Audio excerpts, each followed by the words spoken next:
Early winter morning, the wind outside was blowing hard, as if it wanted to sweep everything away from the street. Michael Carter, 50 years old, CEO of the Sunrise Diner chain, sat pensively in his car, parked a few meters away from the restaurant. His breath condensed on the car window, forming thin, misty circles. He pulled the old coat collar closer, adjusted the wool hat that covered his head, and then quietly opened the door and stepped out. Inside that small branch, a weak yellow light shone from the cashier counter, blending into the smell of diluted coffee. The tables were sparsely arranged, almost empty. The clinking of spoons against cups echoed in a lonely manner, like the whisper of a restaurant that had long lost its vibrant laughter. Michael chose a table near the window, sat down, holding a cup of black coffee that he didn't even bother to sip. He didn't come here to enjoy the food. He came to see, to listen, to check whether the place he had built with so many sleepless nights still held its soul, or if it was now just a hollow shell. In front of him was a Sunrise Diner shivering in the cold, and amidst the steam rising from the coffee cup, he realized he was about to embark on an investigation that wasn't just about revenue, but a journey to rediscover why he started. A CEO, an old coat, a wool hat, and a nearly empty restaurant. That's how a true leader begins an investigation, not with papers, but with their own eyes and heart. Michael sat alone, gently rotating the now cold coffee cup. His eyes wandered across the restaurant, then paused at the kitchen counter where two young employees stood next to each other, their voices barely above a whisper, as if afraid of being overheard. A girl with hastily tied hair, wearing a faded apron, bowed her head slightly, her voice trembling. "I asked for extra shifts, but the manager said to wait for approval. Been waiting forever, but nothing yet." The thin young male employee beside her, gripping the edge of the counter, spoke even more softly, as if ashamed. "Same here. Only got 2 shifts this whole week. Might have trouble paying rent this month." Michael heard every word as if they were carved into stone. The coffee cup in his hand sagged, leaving a small water ring on the cold wooden table. Two young employees, the ones who bring warmth to customers' mornings, now had to beg for more shifts just to make rent. He felt like someone was squeezing his heart. The shift allocation policy, something he had once believed would optimize costs and retain staff, was now suffocating the very people who needed it most. Michael silently asked himself, "Have I turned the people who once stood with me at sunrise into those who now wait for charity?" In the dim light of dawn, he realized, a good policy on paper can become shackles if it lacks one thing: heart. Michael sat in the same spot, gently stirring the now cold coffee with a small spoon. His eyes followed the two young employees, who continued to carry food, wipe tables, and greet customers with unwavering smiles, though behind those smiles, their spirits were likely exhausted.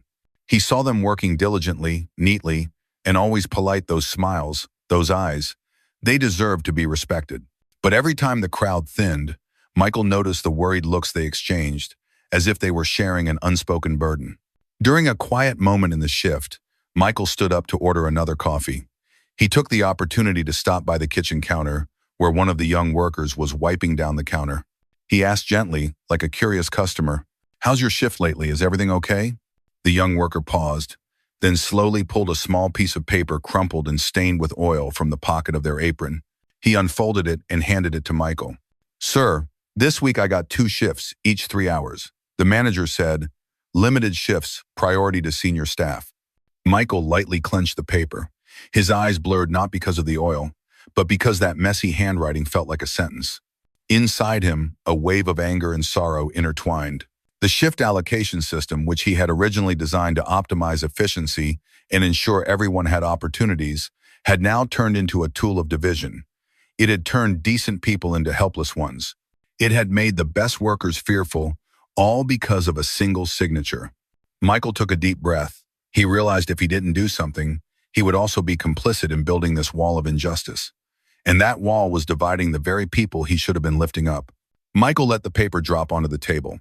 His hand trembled for a moment, then clenched tight as if holding on to a fragile sense of fairness. He looked up, his gaze calm yet unable to hide his anger. His heart tightened every time he recalled the pained, hopeful, yet fearful eyes of that young worker. The restaurant lights began to glow, casting a pale yellow light on the greasy stains on the kitchen walls. Michael stood up, walked toward the window, where he could see the entire bar and the dining area. He saw the two young workers splitting the task of cleaning the last table of the shift, their small frames hunched under the lights. Their slow steps felt like they were stepping through the very faith in the job they once took pride in. Michael turned toward the bar, where the shift manager was busily checking inventory. He stifled a sigh and gently asked, "Have you ever thought that a single shift allocation signature could take away from someone more than just a paycheck?" The shift manager looked up, flustered. "Sir, I'm just following orders, Mr. Michael. We have to optimize the work hours to avoid exceeding the budget." Michael interrupted, his voice quiet but firm. "Optimization is supposed to make operations better. But if it turns good people into those waiting for a scrap of mercy, do you really think that's still called optimization?" The manager fell silent. His eyes wavered, then lowered. Michael understood perhaps he had never questioned that before. A cold, dry wind swept through the crack in the glass door. Michael glanced around the cafe, each chair, each still warm coffee cup. Every small corner carried the breath of the people who had sweated every morning to make sure the cafe opened on time. Inside him, a major decision was taking shape. He knew, if he walked out that door today without taking action, he would have betrayed those young people and himself, the man who once began with a dream of fairness. And he knew some things can't wait for a board meeting. It had to start right here. From a plastic chair, a small shift, and from the eyes of the young workers waiting to be called by name. No one should have to rely on luck to make a living in the very place they helped build. The next morning, the sky was overcast, the cold wind seeping through the cracks. Michael Carter returned to the Sunrise Diner branch, no longer with an old coat or a beanie pulled low. He stood tall, in a neat suit, his eyes determined an image that employees rarely saw. The cafe paused for a heartbeat when Michael entered. All eyes turned toward him, a mix of surprise and worry. Michael took a deep breath, turned toward the counter, his voice deep but unwavering. "I want to see all the staff on this morning shift, right now." In the small meeting room at the back, the atmosphere was tense as a taut string. On the screen, Michael played a clip from the internal camera. Two young workers stood near the counter, exchanging tired glances, their voices low but clear. "I asked for more shifts, but the manager said to wait for approval." "Same here. Only 2 shifts this week. Rent is coming up." A slow sigh, a small clinking sound of a dish against the counter, then silence. Michael turned off the video. He looked around at the young faces, all downcast, worried, waiting. His voice was calm, but filled with resolve. "I once took pride that Sunrise Diner was not just a breakfast place but a family. But today, I saw this. A person working 8 hours still can't get enough hours to pay rent. A talented person still has to stand in line for a scrap of mercy just to get a shift." "Oh." His eyes lit up. His voice grew resolute. "Decisive actions. Implement a new policy effective immediately. Each employee is guaranteed a basic number of working hours per week to ensure a minimum income, no need to request, no need to wait for approval. Grant authority to one of the 2 young employees, the one who had hesitantly handed over the shift schedule to become shift assistant. Their role is to work with the manager to balance shifts, ensuring no one is forgotten or forced to wait for a scrap of mercy to get work. Commit to reopening the entire shift scheduling policy across the system so that everyone is treated fairly, true to the values of Sunrise Diner." Michael lifted his gaze, eyes filled with determination. No one who serves hundreds of breakfasts should have to beg for more hours just to make rent. And from today, no one should have to stand waiting for luck to get a shift in the very place they helped build. A gentle breeze blew through the glass window, as if in that cramped room, something had finally been named once and for all. The meeting room fell quiet for a moment, those young faces, though worried, still lit up with a faint glimmer of hope. Michael looked at each one, his gaze lingering longer on the 2 young employees whose conversation he had overheard the day before. He paused, letting that silence hang, as if testing a chance for someone to speak up. But no one spoke, only the quiet hum of the ceiling fan blended with the hesitant breaths in the room. Michael understood in a system that had long valued quotas over people. Sometimes people hesitated to speak, afraid of being left behind. He placed his hand on the table, his voice softer but still firm. "I have heard and I have seen, not through reports but through the stories, the eyes, and that shift schedule." He held the crumpled piece of paper high for everyone to see, the paper that yesterday a young employee had handed him like a plea for help. "This is not just a schedule. It's your lifeline, my responsibility, and the responsibility of this entire Sunrise Diner. Michael's eyes shone. He leaned back, letting his breath steady before continuing. I once thought the shift system was created to ensure fairness and efficiency. But if it makes you stand in line to beg for more hours, makes you hide your tired eyes because a shift isn't enough to pay rent, then it's been wrong from the very beginning. He lowered his voice, but his eyes were still piercing. And if I myself, the one who founded Sunrise Diner, don't dare to stand up and fix this, then I am just a CEO on paper, not someone who truly walks alongside you.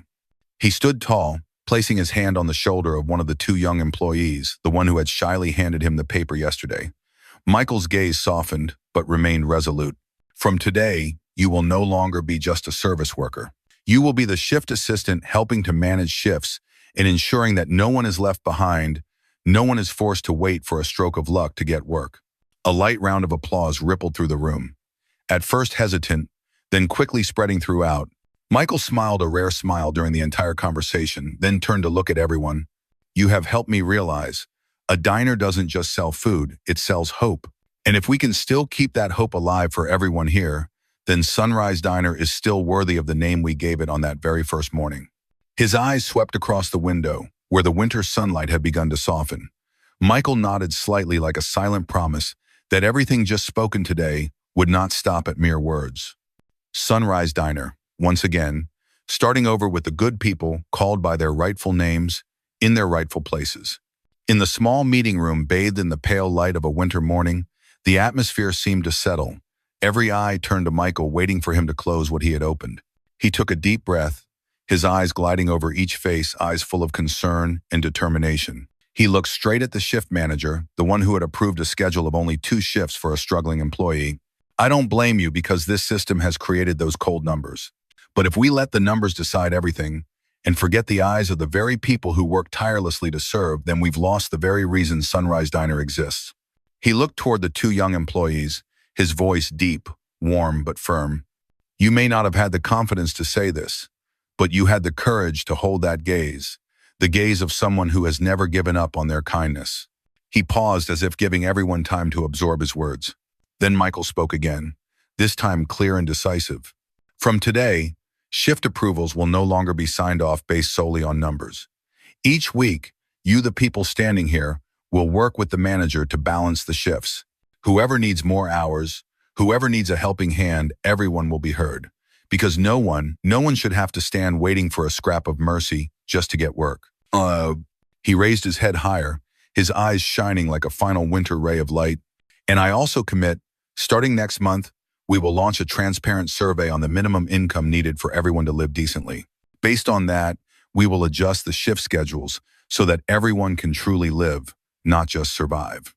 The atmosphere seemed to warm up. A young staff member, the very server from the day before, gently wiped away a tear, but the smile had returned to his face. He stammered, "Thank you, Uncle Michael." Michael smiled, his gaze softened, but his voice remained steady. "Don't call me CEO today. I'm just Michael, your companion." A beam of golden sunlight streamed through the window, no longer cold, but warm. Just like the name Sunrise Diner. Michael turned and walked out of the meeting room, but in his heart, he knew. This wasn't just the end of a meeting. This was the beginning of a new dawn, a place where good people would be called by their right names, in the right places, with the respect they deserved. System change. Starting next week, on the notice boards of all Sunrise Diner branches, a new line would be boldly written in blue ink. Every employee guaranteed enough shifts, enough minimum income, no need to ask for more. This is a right, not a favor. No more averted eyes, no more awkward pleas in the kitchen corner. Instead, everyone would be called by their names as true human beings. About the 2 young employees, not only were they given more shifts, but they were also entrusted with a new role. Shift coordination assistant. They sat with the manager personally arranging shifts, ensuring no one was left hanging or forced to mask their fatigue with a strained smile. At each Monday morning meeting, they shared, "We're not here to rely on luck. We're here to work and to work with integrity." In a human moment, one Tuesday morning, Michael returned to the diner. The old table by the window was still in its place. On the table, instead of a receipt or a performance report, there was just a cup of black coffee and a small, neatly folded piece of paper. Thank you for not letting us have to beg for hours like we were asking for a favor. Michael opened the paper. His hand trembled slightly, but his eyes shone. He understood sometimes the smallest things are the very things that preserve the soul of an entire system. Sunrise Diner. Once again, starting anew with good people at the center, no longer standing on the sidelines. At the first meeting after the policy change, Michael stood at the front of the room, not on a podium, but in the circle of staff, holding his familiar cup of black coffee. The light shone on his face, revealing lines and eyes full of contemplation. He spoke slowly, as if pouring out his whole heart. I used to think a strong system is an optimized system, but I forgot optimization only has value if it doesn't extinguish the human spirit. Many eyes met as if they too were asking themselves what they had once accepted out of fear of being left out. Michael turned to the two young staff members, now shift coordination assistants. His gaze was full of pride and a touch of emotion. You two aren't just arranging shifts. You're rekindling the trust I once promised. A system that can't nurture kindness is fundamentally flawed. The young assistant, his hands still smudged with ink from the shift roster, smiled, his eyes resolute. We're just doing what should have been there from the beginning, Uncle Michael. One Thursday morning, Michael returned to the familiar branch. The old table was still there by the window where he used to sit quietly, watching anxious eyes. This time, there was no note, just a small flower placed in a simple glass jar. Underneath, a tiny piece of paper with slanted handwriting. This flower isn't expensive, but it's to say, thank you for watering hope. Michael gently grasped the flower jar in his hand. In that moment, he was no longer the CEO of a restaurant chain. He was just a person learning to do the right thing all over again. Human message more focused. A system only truly has value when it puts people before numbers. A place worth being proud of is one where everyone, from the young staff to the CEO, understands. Doing right isn't just about hitting KPIs. It's about caring, listening, and nurturing the people who keep the system's dream alive. A small flower seemingly out of place among the bills and work shifts, but it is a reminder, not every value can be measured by money. Not every act of kindness waits for approval.